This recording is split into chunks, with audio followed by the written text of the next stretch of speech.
Hi అండి. నమస్తే. Welcome back to our cooking channel మన మామ్స్ కిచెన్. ఈరోజు మన మామ్స్ కిచెన్‌లో టేస్టీ రెసిపీ వచ్చేసి అటుకుల చూడువ అంటారు కదండీ. మనం ఎప్పుడైనా జర్నీ చేసేటప్పుడు కానివ్వండి, లేదా పిల్లలకి స్నాక్‌గా స్టోర్ చేసుకోవడానికి కానీ బెస్ట్ రెసిపీ అని చెప్పొచ్చు.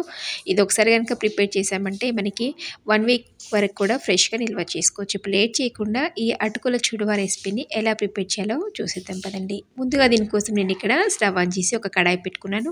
అందులోకి జస్ట్ ఒక 1 టేబుల్ స్పూన్ దాకా ఆయిల్ వేసుకొని ఒక పావు కేజీ దాకా పేపర్ అటుకులు తీసుకోండి.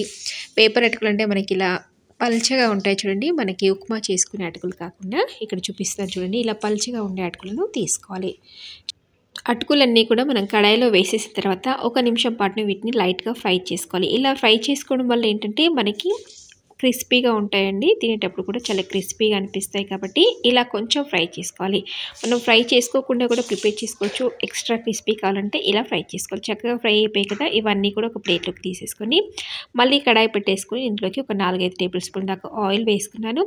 ఆయిల్ కాస్త వేడిన తర్వాత ఒక 2 ఎండుమిర్చి అలాగే కొద్దిగా ఆవాలు జీలకర్ర వేసేసుకొని ఇందులోకి ఒక 5-6 వెల్లుల్లి రెబ్బలు లైట్గా క్రష్ చేసుకొని వేసుకోవాలండి. అలాగే ఒక 1/2 కప్పు దాకా వేరుశనగ పల్లీలు ఉంటాయి కదా, పల్లీలు అలాగే ఒక 5-6 పచ్చిమిర్చిలా చిన్న చిన్న ముక్కల్లా కట్ చేసుకొని వేసుకొని ఇవన్నిటిని కూడా మనం కాస్త ఫ్రై చేసుకోవాలి. చూడండి, 1 నిమిషం పాటు వీటిని లైట్గా ఫ్రై చేసుకొని ఇందులోకి కరివేపాకు కూడా వేసేసుకోవాలి.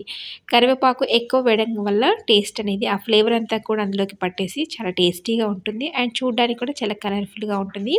కొద్దిగా ఎక్కువ వేసేసుకోవాలి. ఇదంతా కూడా వేసిన తర్వాత మరొక నిమిషం పాటు చక్కగా దీనంతా కూడా ఫ్రై చేసుకోవాలి. ఇదంతా ఫ్రై అయిపోయిన తర్వాత ఇందులోకి ఒక 1/2 టేబుల్ స్పూన్ దాకా పసుపు వేసుకోవాలండి. ఇప్పుడు ఈ పసుపు కూడా అందులో ఉండే పచ్చివాసన పోయే వరకు కూడా చక్కగా ఫ్రై చేసుకోవాలి. చూడండి, ఇందులోకి మనం ఇప్పుడే ఇదే టైంలో సాల్ట్ కూడా యాడ్ చేసుకోవాలి. చూడండి, ఇక్కడ పావు కేజీ అటుకులకి ఒక 1/2 టీ స్పూన్ దాకా సాల్ట్ యాడ్ చేస్తున్నాను. ఈ సాల్ట్ కూడా చక్కగా మిక్స్ చేసుకున్న తర్వాత మనం ఫ్రై చేసి పెట్టుకున్న అటుకులన్నీ కూడా ఇందులోకి వేసేసుకొని పోపు అంతా కూడా చక్కగా అటుకులకు పట్టేలా కూడా బాగా మిక్స్ చేసుకోవాలి. చూడండి, మనం స్టవ్ ఆఫ్ చేసుకొని మిక్స్ చేసినా కూడా చక్కగా ఇదంతా కూడా మిక్స్ అయిపోతుంది.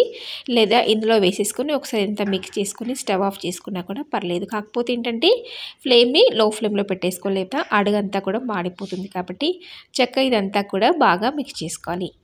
ఇదంతా కూడా మిక్స్ చేసుకున్న తర్వాత మనం వీటిని స్టోర్ చేసుకోవచ్చండి. చల్లారిపోయిన తర్వాత ఒక డబ్బాలో వేసుకున్నామంటే మనకి 1 వీక్ వరకు కూడా ఫ్రెష్గా నిల్వ ఉంటాయి. అంతే క్రిస్పీగా. ఎప్పుడైనా జర్నీ చేసేటప్పుడు కానివ్వండి, లేదా పిల్లలు స్కూల్ నుంచి రాగానే స్నాక్గా కూడా దీన్ని మనం సర్వ్ చేయొచ్చు. చూసారు కదా ఫ్రెండ్స్, ఆల్మోస్ట్ మన అటుకుల చుడువ రెడీ అయిపోయింది. నేను స్టవ్ ఆఫ్ చేశాను. ఎంతో టేస్టీగా ఉండే క్రిస్పీ అటుకుల చుడువ రెడీ అయిపోయింది. మీకు ఈ రెసిపీ నచ్చితే తప్పకుండా ఒక లైక్ చేయండి, మీ ఫ్రెండ్స్కి షేర్ చేయండి. ఇలాంటి మరెన్నో టేస్టీ రెసిపీస్ కోసం ఛానల్ని సబ్స్క్రైబ్ చేసుకోవడం మర్చిపోద్దు. మరొక టేస్టీ రెసిపీతో మీ ముందు ఉంటాను. Thank you for watching.